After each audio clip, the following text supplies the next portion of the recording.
नमस्कार साथियों, स्वागत है आपका अपने YouTube चैनल झुंझुनू एजुकेशन पर। मैं आपका अपना नितेश तिवारी।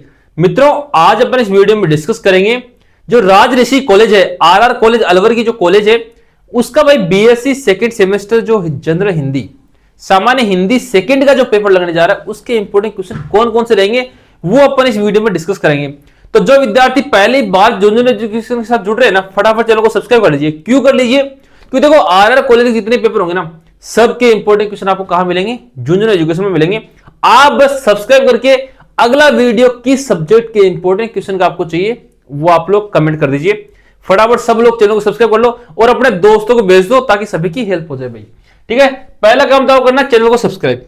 दूसरा काम देखो, आपको नोट्स, प्रैक्टिकल फाइल वगैरह सब कुछ चाहिए तो टेलीग्राम चैनल रहेगा झुंझुनू एजुकेशन, इसको ज्वाइन कर लेना। इसकी लिंक हमने वीडियो की डिस्क्रिप्शन दे दी, वहां से ज्वाइन कर सकते हो, या आप एक काम करना टेलीग्राम पे जाना, वहां लिखना झुंझुनू एजुकेशन, वहां से भी आप ज्वाइन कर सकते हो। और सेम इसी नाम से इंस्टाग्राम अकाउंट है, उसकी लिंक भी वीडियो डिस्क्रिप्शन दे दी है, झुंझुनू एजुकेशन, उसको आप लोग सब लोग फॉलो कर लेना ताकि हम लोग जो स्टोरी के माध्यम से जो भी अपडेट आपको बताते हैं वो आपको मिल जाएगी। लेकिन आरआर कॉलेज के सभी पेपरों के इंपोर्टेंट क्वेश्चन आपको यहां पे मिल जाएंगे। बस आप तो क्या करना, चैनल को सब्सक्राइब करके रखना। जितने भी आरआर के बच्चे हैं एक बार शेयर कर देंगे और सभी लोग चैनल को सब्सक्राइब कर लेंगे। खंड ए, ठीक है, 3 खंडों में ये बटा हुआ है, तो इसको अपन खंड ए मान लेंगे या ए मान लेंगे, कुछ मान लेंगे। अपन को क्वेश्चन पढ़ना है, ठीक है, जिसमें पहले खंड के अंदर गद्य भाग से क्वेश्चन आते हैं। मित्रों, गद्य भाग से जो प्रश्न आते हैं वो कौन कौन से आएंगे, किस प्रकार से आएंगे वो मैं आपको बताऊंगा। तो जो जो बताओ ना उसको ढंग से पढ़ लेना और रट्टा मार लेना। ठीक है, पहला क्वेश्चन इसमें वो रहेगा, भोलाराम का जीव व्यंग्य की मुख्य विशेषताएं बताइए। अब आपको इसको लिखना किस प्रकार से है वो भी देख लेंगे। ठीक है, देखो भोलाराम का जीव है, इसको आप लोग कुछ नहीं करना, इसकी 5 लाइन इसका सारांश याद कर लेना। बस इसका सारांश आप लोग पढ़ लोगे ना, 5 लाइन भी, बस ज्यादा नहीं, तो आप आराम से कर दोगे इस क्वेश्चन को, समझ में आ जाएगा आपको सारी चीजें। तो भोलाराम का जीव है, उस व्यंग्य की मुख्य विशेषता आपको बतानी है। इसके अर्थों में किस प्रकार से कौन सा क्वेश्चन पूछेगा वो देख लेंगे।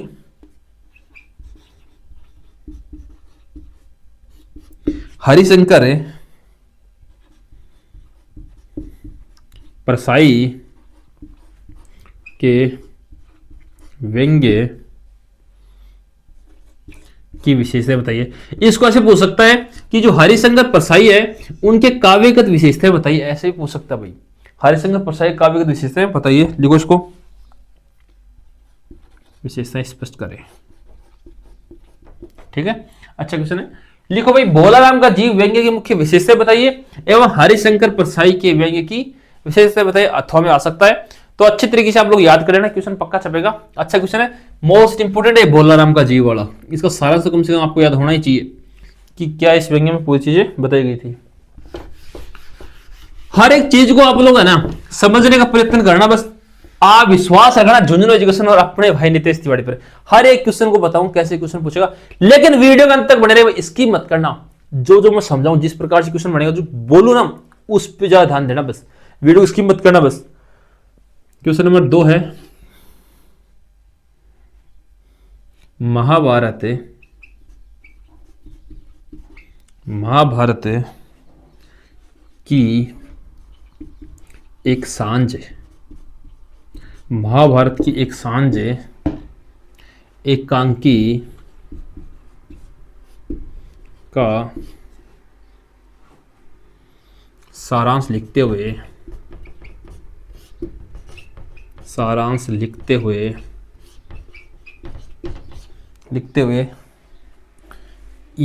इसमें जो पात्र थे ना, इसमें पात्रों का चरित्र समझाइए।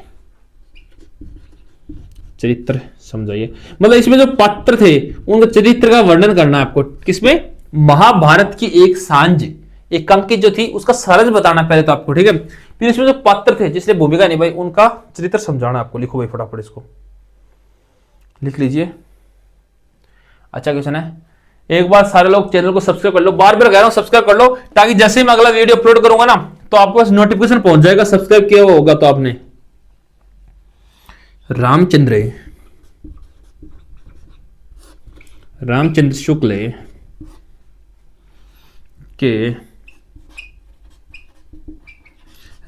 शुक्ल के निबंधों की भाषा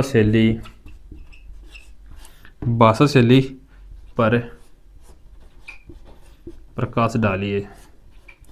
रामचंद्र जी शुक्ल जी थे, उनकी जो निबंध थे ना उनमें भाषा शैली किस प्रकार से उन्होंने उपयोग किया उसका आपको प्रकाश डालना है। ठीक है, लिखो। दूसरा क्वेश्चन भी इस प्रकार से होगा। इसके बाद एक पॉइंट बचता है, तीसरा क्वेश्चन इधर लिख देता हूं मैं, वो है उत्साह है निबंध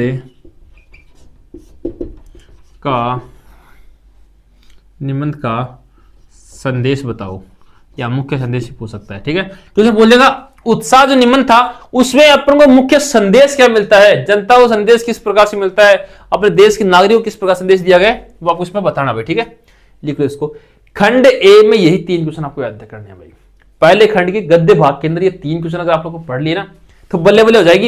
एक बार सारे लोग कमेंट कर देना अगला वीडियो किस सब्जेक्ट का चाहिए, आपको किस पेपर का चाहिए अगला वीडियो, एक बार कमेंट कर देना। चैनल को सब्सक्राइब सारे लोग कर लेना भाई, कोई भी नहीं बचना चाहिए। देखो सबसे क्यों करवा रहा हूं, क्योंकि देखो जैसे मैं अगला वीडियो अपलोड करूं ना तो मुझे आपको भेजने की आवश्यकता नहीं पड़े, आप सब्सक्राइब किए होंगे तो आपके जो मोबाइल की स्क्रीन है उस पर ऑटोमेटिक आ जाएगा वीडियो। इसलिए बोल रहा हूं कि आप लोग तुरंत देख सको उसको, इसलिए बोल रहा हूं कि आप तुरंत से सब्सक्राइब कर लीजिए भाई। खंड बी पद्य भाग जो है उसकी बात करेंगे, पद्य भाग। ठीक है, पहला क्वेश्चन है मित्रों पद्य भाग में, वो है मातृभूमि वही मनुष्य है। मातृभूमि वही मनुष्य है कविता की व्याख्या कीजिए। इससे आपसे देखो व्याख्या पूछ सकता भाई।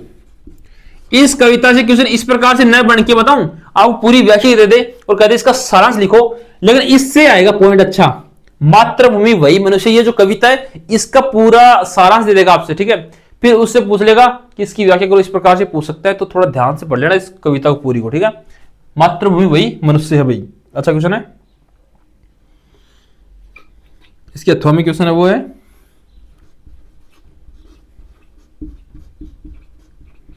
सुमित्रा नंदन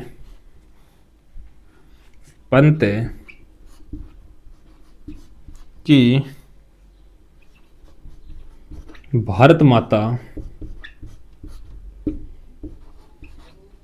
कविता का भावार्थ लिखिए। देखो भाई यहां से श्योर क्वेश्चन है 100%,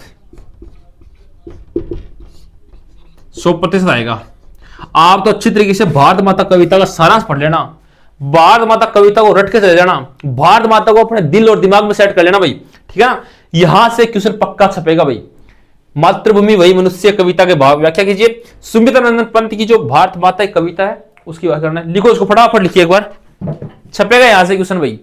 अच्छा क्वेश्चन है, सेम टू सेम आएगा, तो इसको रट लो एक बार आप लोग।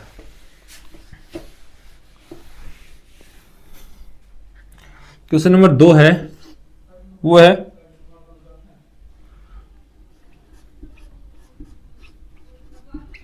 मैथिली शरण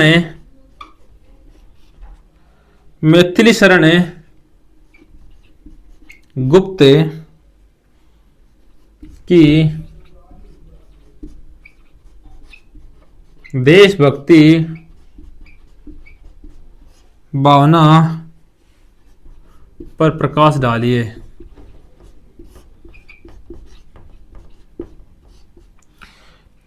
मैथिली शरण गुप्त की देशभक्ति भावना है, उस पर आपको प्रकाश डालना है भाई। डालो प्रकाश।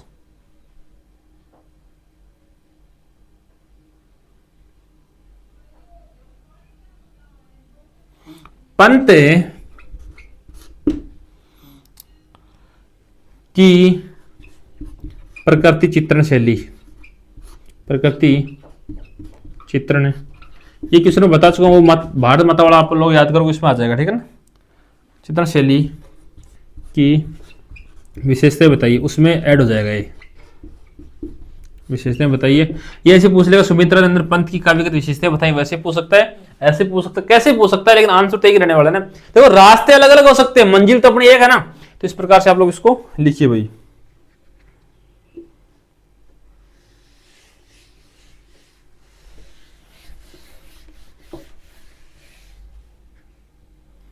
क्वेश्चन नंबर 3 है,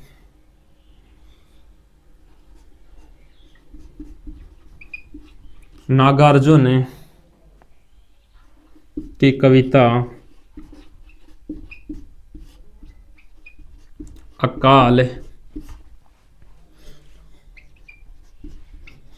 और उसके बाद, अकाल और उसके बाद का सार लिखिए, सार लिखिए तथा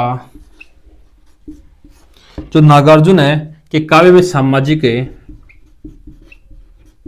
सामाजिक यथार्थ का वर्णन कीजिए, वर्णन करें, ठीक है। नागार्जुन की कविता, उसमें सामाजिक यथार्थ किस प्रकार से है उसका आपको वर्णन करना, लिखो इसको फटाफट।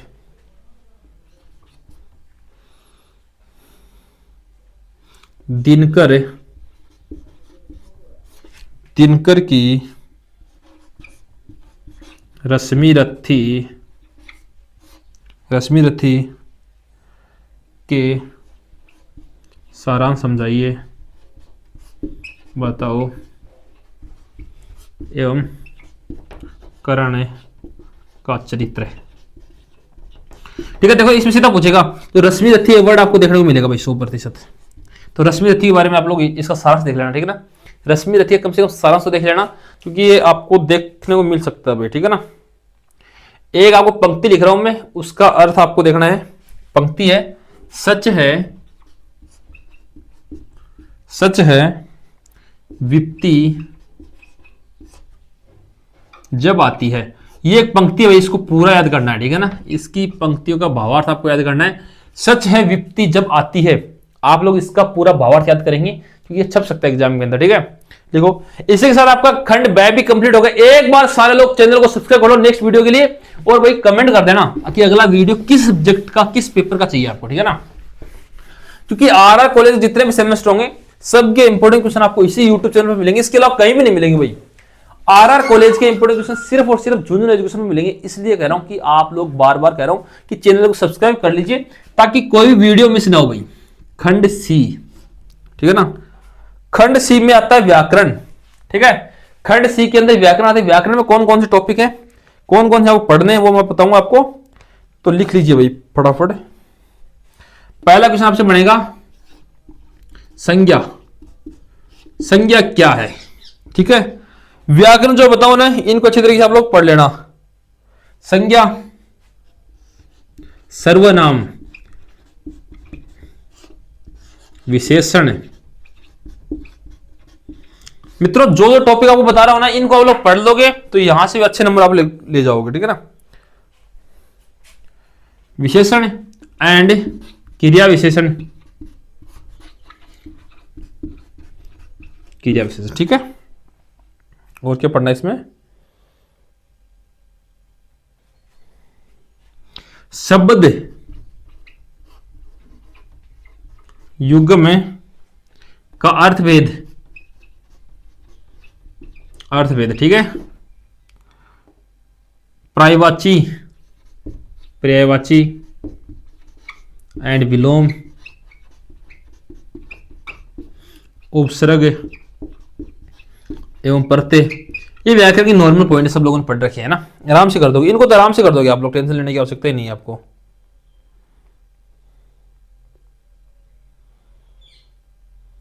ठीक है, लिखो इसको फटाफट। एक आता है इसमें वाक्यांश के लिए एक शब्द है,